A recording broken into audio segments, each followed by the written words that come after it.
जवान बेटे का लाशा उठा चुके हैं। अब सब छोटे से बच्चे को लेके गए, इधर देखो, 6 महीने के अली असगर को लेके गए, जाकर के कहा मेरा बच्चा प्यासा है।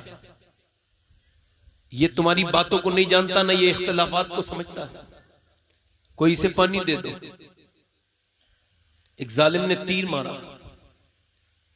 इमाम हुसैन के छोटे से बच्चे के जब गर्दन में तीर लगा तो गर्दन ढलक गई। मेरे पड़ोस में एक 4 साल के बच्चे का इंतकाल हुआ था। जब वो बच्चा अस्पताल में था तो मैंने देखा, उसकी माँ जब उसे देखती थी, वो मंजर में भूलता नहीं, उसकी माँ उसे देखती थी तो वो रोती नहीं थी, उसकी आंखों से गम नहीं टपकता था, पूरा जिस्म पूरी लगता था ये पूरी सरापर हो रही है। बाप भी एक तरफ खड़ा था। बच्चे के जरा सा इंजेक्शन लगे ना तो माँ की आंख में आंसू आ जाते हैं।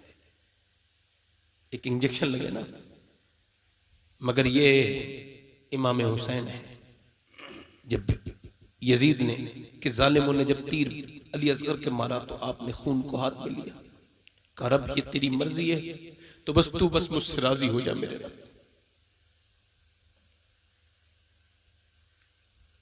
मैं आपको इमोशनल नहीं करना चाहता, मगर ये बात बताना चाहता हूं कि इमाम हुसैन जब अपने खेमे से निकल के जा रहे थे तो कहते थे, देखो ए नबी के घर की औरतों सुनो, अभी कुछ दिनों देर के बाद तुम देखोगी कि मैं शहीद हो जाऊंगा तो चीखना चिल्लाना मत, रोना मत। इमाम हुसैन करबला की तरफ गए, अभी जाके तलवारी चला रहे थे कि एक तीर जालिम ने मारा, दूर से तीर आपके मुबारक बाजू में या फिर आपके सीने की तरफ आके पैबस्त हुआ।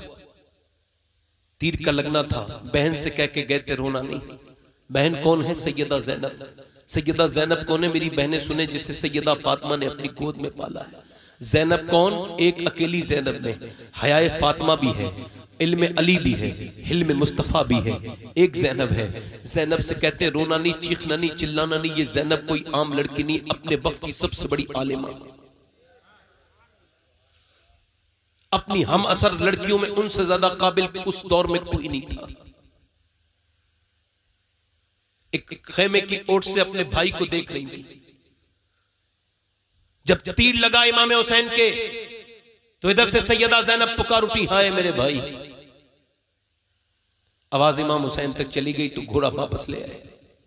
जिस्म में, बहुत ध्यान से सुनना, जिस्म में तीर लगे हुए हैं, भूखे हैं, प्यासे हैं। पलट के बोले, ज़ैनब क्या तुम रोई थी? कहा हाँ भाई, मेरे दोनों बेटे शहीद हुए, मैं नहीं रोई। दोनों बेटों की लाशें जब गोद में दी गई तो नहीं रोई। ज़ैनब कौन है आपको पता है? ज़ैनब वो है जब ये पैदा हुई थी तो हुजूर ने गोद में लिया, रोने लगे। सैयदा फातिमा ने कहा आप रो क्यों रहे अब्बा? फरमाने लगे इसका चेहरा बिल्कुल अपनी नानी खतीजा से मिलता है। हुजूर ये भी देखते थे कि मेरे पूरे कबीले को, कुनबे को करबला से अकेली बचा के लाएगी। ज़ैनब कौन है? जिसकी कभी तहज्जुद की नमाज कज़ा नहीं हुई। इमाम ज़ैनुल आबिदीन कहते हैं मेरी फूफी वो है कि करबला के सफर में भी मेरी फूफी की कभी फर्ज नमाज तो छोड़ो, कभी तहज्जुद की नमाज भी कज़ा नहीं हुई। इमाम हुसैन आके कहते हैं ज़ैनब कौन है आपको मालूम है? ज़ैनब वो है जब ये हुजूर के रोजे पे जाती थी तो मौला अली कहते हैं हसन हुसैन दोनों जाओ अपनी बाजी के साथ, और जब ये चले तो इसके पैरों के पीछे से जाके ना, इसके पैरों के पीछे से निशान मिटाते जाना। मैं नहीं चाहता कि मेरी ज़ैनब के पैरों के निशान भी कोई देखे। आज इमाम कह रहे हैं ज़ैनब क्या तुम रोई थी? कहा हाँ भाई, जब आपके तीर लगा तो मदीने से लेके मैं मक्के तक आपके साथ आई, मक्के से यहां तक आप मेरा सहारा हो, मगर जब आपके तीर लगाए तो मेरे मां जाए हो आप। ज़ैनब आपसे बहुत प्यार करती है। दुनिया में बहन भाई के रिश्ते बहुत सुने होंगे, मगर ना तो ज़ैनब की तरह कोई बहन सुनी होगी, ना हुसैन की तरह भाई सुना होगा। यार आज की बहनें इस बात पे गौर करें, बहन वही होती है जो हर हाल में अपने भाई का साथ दे। इमाम कह रहे ज़ैनब मगर तुम्हें आवाज से नहीं रोना चाहिए था। सुनो, मैं इस वजह से वापस आया हूं तुम्हें समझाने, तुम्हें नहीं सारी कयामत तक आने वाली लड़कियों को समझाने।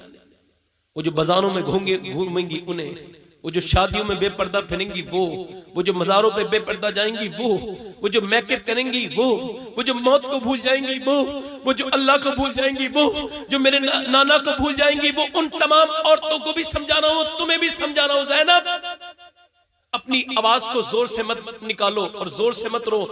नाना की हदीस है कि औरत की आवाज भी औरत है और उस औरत की आवाज का भी पर्दा है।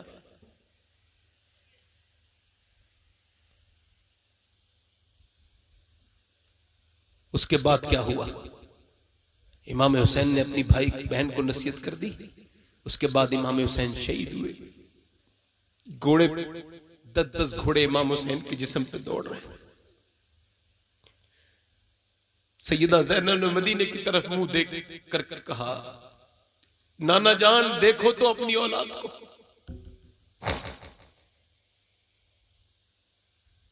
पूरा घर का घर कुर्बान कर दिया। जब इमाम अली मकाम शहीद हो गए, पूरे मैदान में लाशें पड़ी हैं बगैर कफन के। रेत ने हुजूर के घर के इस तमाम बच्चों को जो शहीद हुए ना, उन सबको रेत ने जो ढक दिया है। हवा तेज चली है, वो लेके आई है।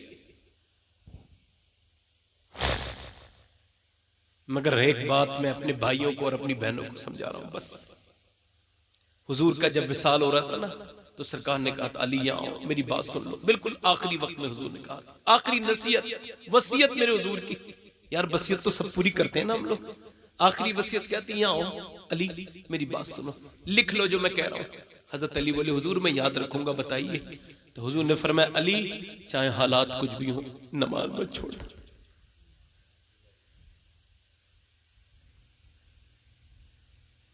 हम पे तो कोई हालात नहीं है, घर में बैठे मोबाइल चला रहे हैं, फिल्म देख। जब इमाम हुसैन शहीद हो गए और जब सूरज लगा डूबने, तो सैयदा ज़ैनब बोली और नबी के घर की औरतों चलो नमाज की तैयारी कर लो। अब वुजू तो नहीं बना सकती, तो नीचे रेत पड़ी थी, गरम गरम रेत से तयम्मुम कर लिया। हाँ, ऐसी भी औरतें तुमने देखी, औरत पहले से नमाज पढ़ती हो ना, मौत हो जाए तो नमाज नहीं पढ़ती, छोड़ देती हैं, रोने धोने पे लग जाती हैं। मगर मियाँ जरा गौर तो करें, औरतें आज सीरियल देखती हैं मगर नमाज नहीं पढ़ती। आज देखो तो एसी में बैठी हैं, पंखों में बैठी हैं, आराम से बैठी है, मगर नमाज के लिए नहीं उठती। मगर ये ज़ैनब का कलेजा तो देखो यार, कि भाई का लाशा सामने पड़ा है और उस पर घोड़े दौड़ रहे हैं। इधर बेटे के लाशे के टुकड़े पड़े, कहते हैं नमाज की तैयारी कर लो। सारी औरतें नमाज में चली गई हैं। यहाँ तक कि इमाम हुसैन की छोटी सी बेटी अल्लाह अकबर सकीना, जिसकी उम्र 7 साल है, वो भी सजदे में सर रखे हुए। इनके खैमे जला दिए गए, इनका भूखे प्यासे हैं ये सब लोग, मगर फिर भी सजदे में सर रख के अल्लाह अकबर मेरे रब की रहमतें देख रही हैं। जिसके बाप का सर नेज़े पे चढ़ा हुआ हो, वो बेटी सजदे में गिर रही है।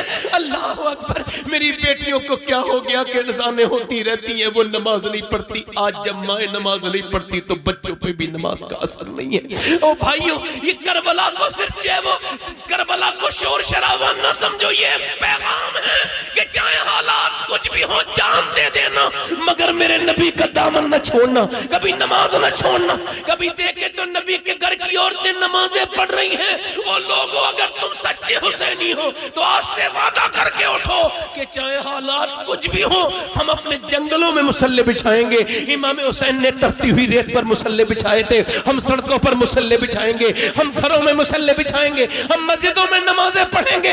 अल्लाह अकबर, सीना की नोक पे किसने खुदा का नाम लिया? ये कौन था जो मौत को शर्मिंदा कर गया? उस आखिरी नमाज का आलम न पूछिए, इस्लाम जिंदा कर गया सजदा हुसैन का। हुसैन सजदे में शहीद हुए हैं और जो जिस हालत में शहीद होगा, कयामत के दिन भी वैसे ही उठाया जाएगा। कयामत के दिन जब उठेंगे तो सजदे में होंगे और हम गुनहगारों को अपने साथ जन्नत में इंशाअल्लाह। सुभान अल्लाह। करबला का पैगाम अपने दिलों पे लिख लो, अपने घर की औरतों को पर्दा कराओ और नमाजें पाबंदी से पढ़ो। ऐ लोगो, अल्लाह से डरो। और नौजवानों, तुमसे खास तौर से कह रहा हूं, डरो अल्लाह से। मोबाइलों, फिल्में, ड्रामे, गाने बाजों में कुछ नहीं रखा। कितने मर गए और कितने मरने वाले हैं। एक बात आज अर्ज कर दूं, छोटी सी बात है।